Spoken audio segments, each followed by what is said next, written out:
Now that you understand what epoxy is and how it actually works, it's time to move into something that truly separates beginners from professionals. And that is the types of epoxy. This is where most people struggle, not because epoxy is a bad material, but because they choose the wrong epoxy for the job they're trying to do. Let me be very clear about this. There is no such thing as one epoxy that works perfectly for everything. Epoxy is not a magic liquid. Each type is engineered for a specific purpose, a specific thickness, and specific working conditions. When you choose the right epoxy, the results are incredible. When you choose the wrong one, epoxy doesn't forgive. It overheats, cracks, bubbles, yellows, or simply fails. So instead of guessing, let's break this down in a simple, practical, and professional way. First, coating epoxy. Coating epoxy is designed for thin layers. It is made to be applied in controlled, shallow thicknesses. This type of epoxy is commonly used for tabletop ceiling, wood protection, floor top coats, art and canvas coatings, clear protective finishes. Coating epoxy has a shorter working time and cures relatively fast. That fast cure is what gives it a smooth, glossy, and durable surface that people love. But this is where many beginners make a serious mistake. They try to pour coating epoxy too thick. When you do that, the epoxy starts to overheat.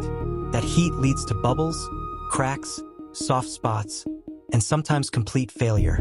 Coating epoxy is not designed for deep pours. It wants thin, even layers, nothing more.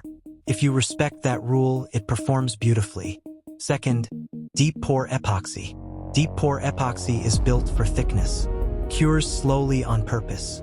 That slow cure allows heat to escape gradually, preventing thermal damage. Deep pour epoxy is commonly used for river tables, thick molds, large casting projects, high-volume pours. With this type of epoxy, you can pour several centimeters thick without burning, cracking, or warping the material. But here's an important warning many people ignore. Deep pour epoxy is not ideal for thin coatings. Because it cures slowly, it stays soft for longer. That means it can attract dust, fingerprints, and surface imperfections if used incorrectly. Using deep pour epoxy for thin coatings is like using a truck to deliver a letter. It technically works, but it's inefficient and unnecessary. Third, flooring epoxy. Flooring epoxy is a completely different category. This epoxy is engineered for strength, bonding, and durability. It is designed to handle constant foot traffic, resist chemicals and stains, bond aggressively to concrete, handle moisture better than standard epoxy. Flooring epoxy is commonly used in garages, warehouses, workshops, hospitals, factories. Most professional flooring systems are multi-layer systems, not single pours. They usually include primer coat, a body coat, a protective top coat. Skipping layers or using tabletop epoxy on floors is one of the most common beginner mistakes. Professional floors are systems. They are built step by step, not poured once and hoped for the best. Fourth, casting epoxy. Casting epoxy is similar to deep pour epoxy, but it's optimized for detail and mold work. It is designed to flow smoothly into shapes and release bubbles easily. Casting epoxy is commonly used for jewelry, decorative objects, small molds, craft and hobby projects. This type of epoxy focuses heavily on clarity and finish, making it perfect for artistic work. However, it is not designed for heavy loads or high-impact environments.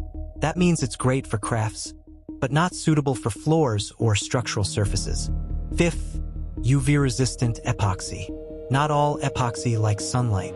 In fact, most standard epoxies will yellow over time when exposed to UV rays.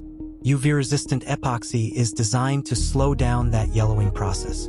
It is commonly used for outdoor furniture, sun-exposed tabletops, decorative projects near windows. That said, even UV-resistant epoxy is not completely immune to sunlight. Proper protection, correct application, and regular maintenance still matter if you want long-term results. Now let me give you a professional mindset shift. Professionals don't ask, "What epoxy should I buy?" They ask, "What problem am I solving?" Once you understand the use case, the thickness, the surface, and the environment, the correct epoxy choice becomes obvious. This mindset alone will save you money, time, and a lot of frustration. Quick reminder here, if you're learning something useful and practical, make sure you're subscribed to Hanan Resin and Craft. This channel is all about real epoxy education, real projects, and real results, not just shiny videos with no substance. Now, here's one mistake I really want you to avoid. Never mix different epoxy types in one project unless the manufacturer clearly says it's allowed. Different curing speeds and chemical structures can cause serious bonding failure. Always read and follow technical data sheets. They exist for a reason, and professionals respect them. Understanding epoxy types is not about memorizing names. It's about understanding logic. And once you understand that logic, you're already ahead of most people entering epoxy work. In the next chapter, we'll talk about tools and materials. Not everything you see online is necessary.